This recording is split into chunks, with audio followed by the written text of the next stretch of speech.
Your paycheck hasn't changed, but rent went up, groceries went up, car insurance went up, health insurance went up, gas went up, and every single month, you're doing the math at the kitchen table wondering where it all went. That's not bad luck. That's not inflation cooling down. That's a system working exactly as designed, just not for you. What you're feeling right now? That slow, grinding sense that no matter how hard you work, you're falling further behind.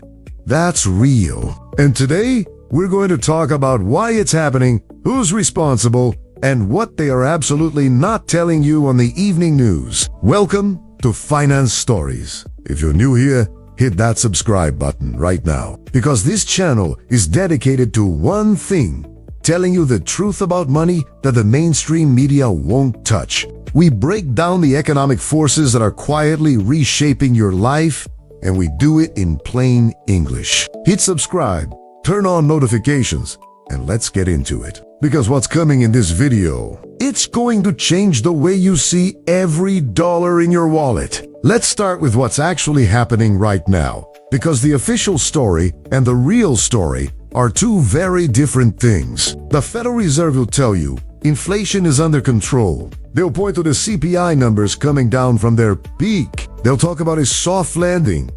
They'll use phrases like price, stability, and measured approach in data-dependent policy.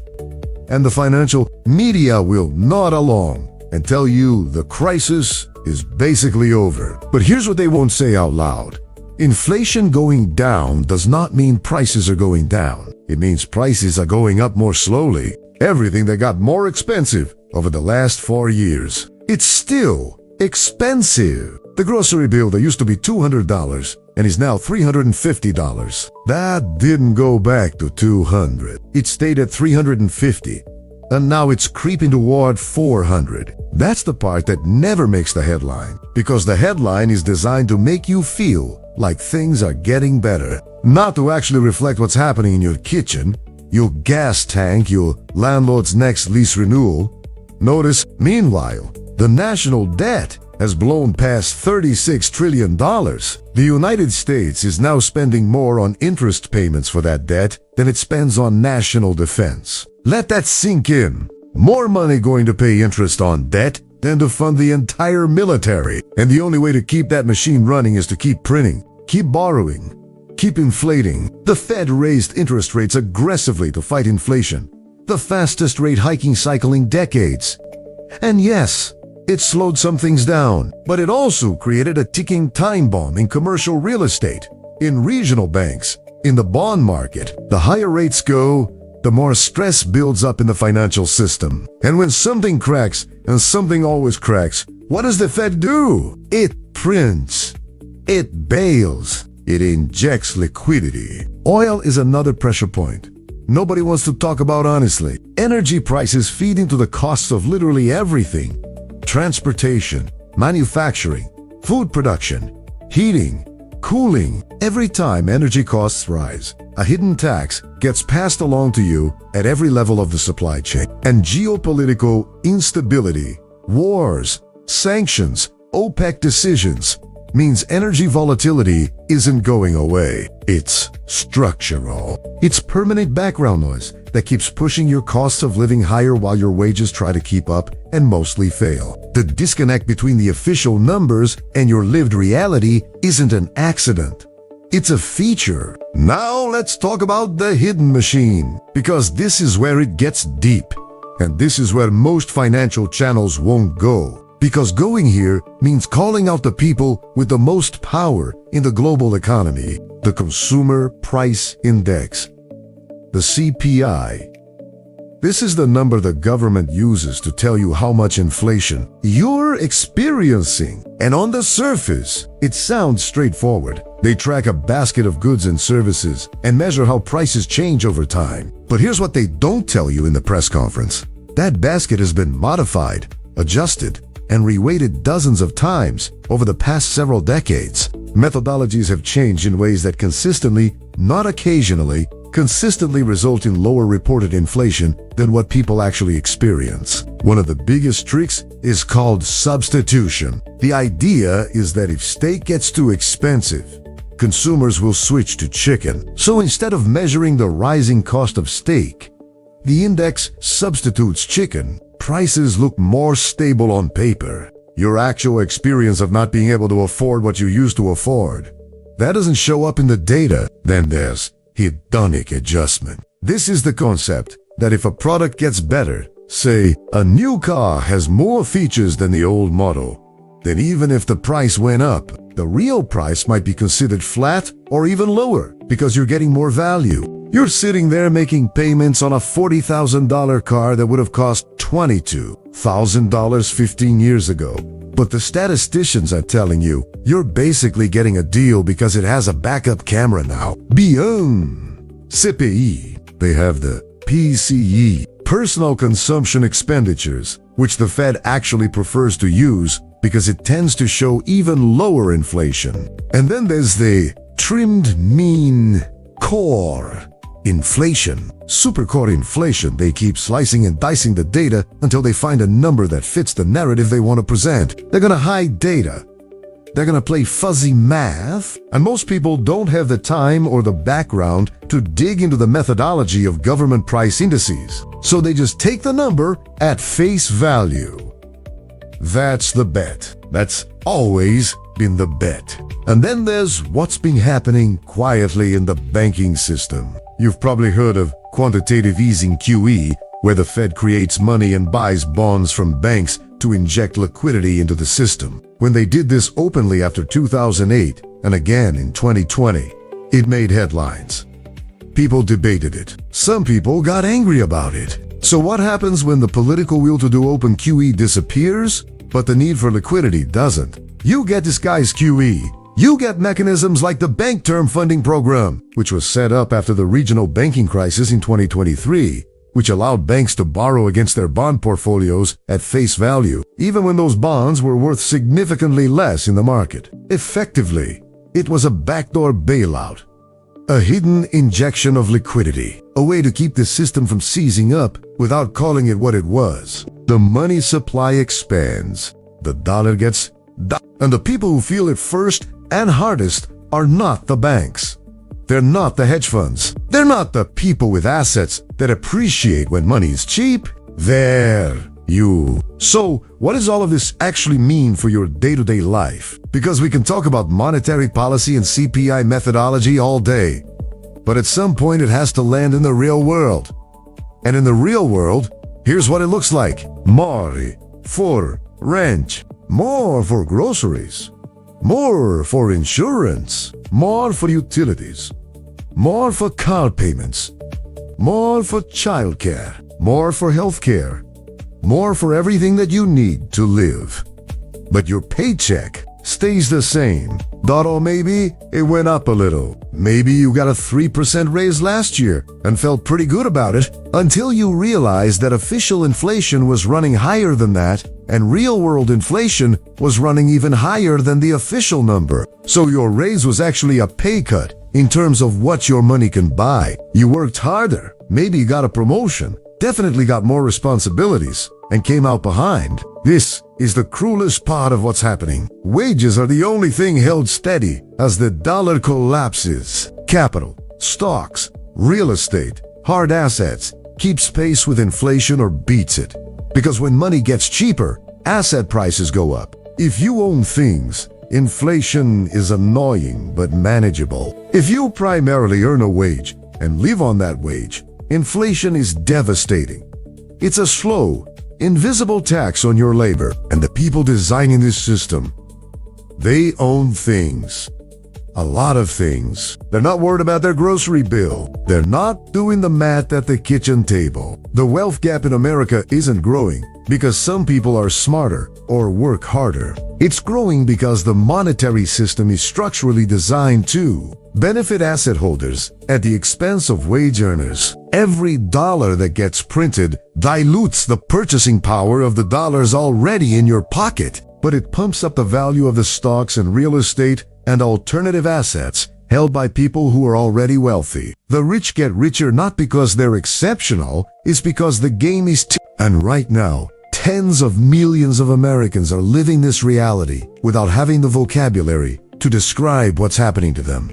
They know something is wrong. They feel it every time they go to the supermarket, every time they open a bill, every time they check their bank balance and wonder how they ended up here when they did everything right. You did do everything right. The system just moved the goalposts. Before we go further, drop a comment below and tell us, what's the one expense that's hit you hardest over the last 2 years? Is it groceries? Rent?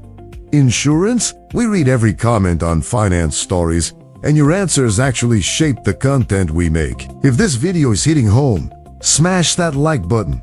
It helps more people find this content, and it tells the algorithm that truth still gets attention. Now, let's keep going. So, where does this all lead? If the current trajectory continues, and there is no serious political will to change it, where do we end up? The uncomfortable answer is that we are already in a slow-motion dollar collapse.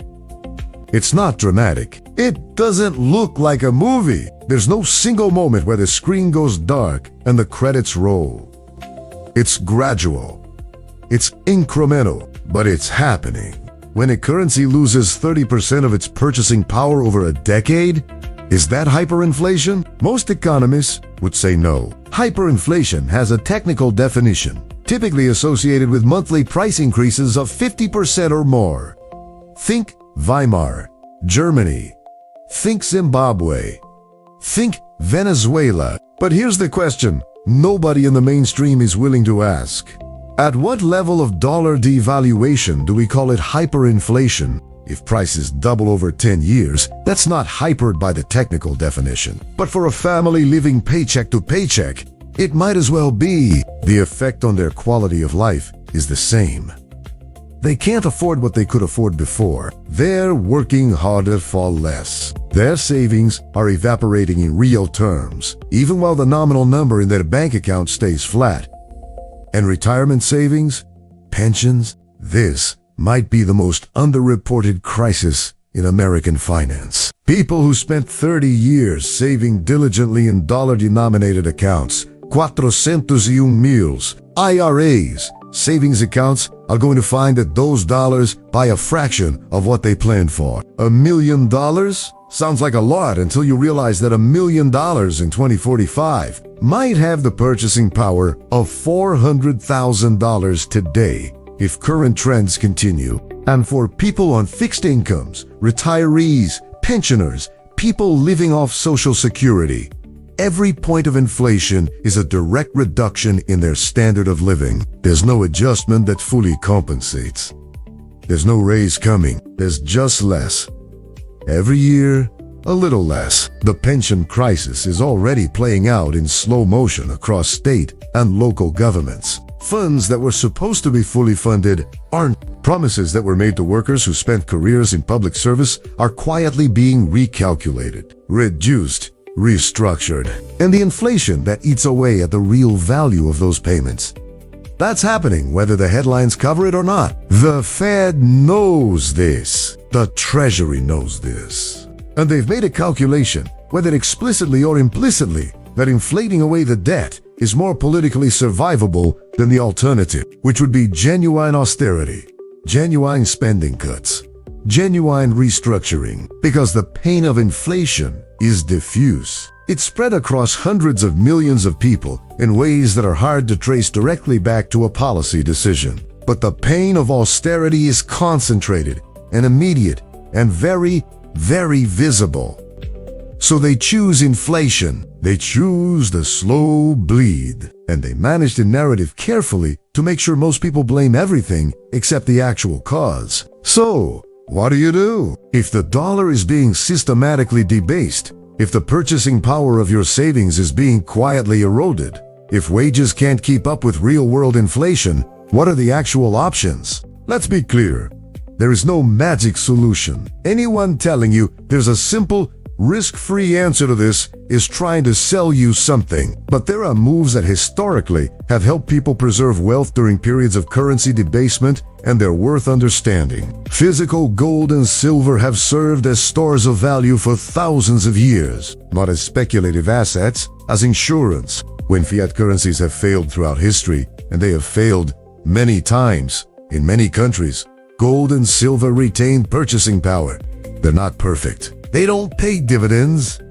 They can be volatile, but they're real. They exist outside the banking system. Nobody can print more of them. Silver in particular is interesting because it's more accessible than gold for most people. You can buy physical silver for relatively modest amounts and hold it yourself. Buy physical silver and gold. Not paper promises.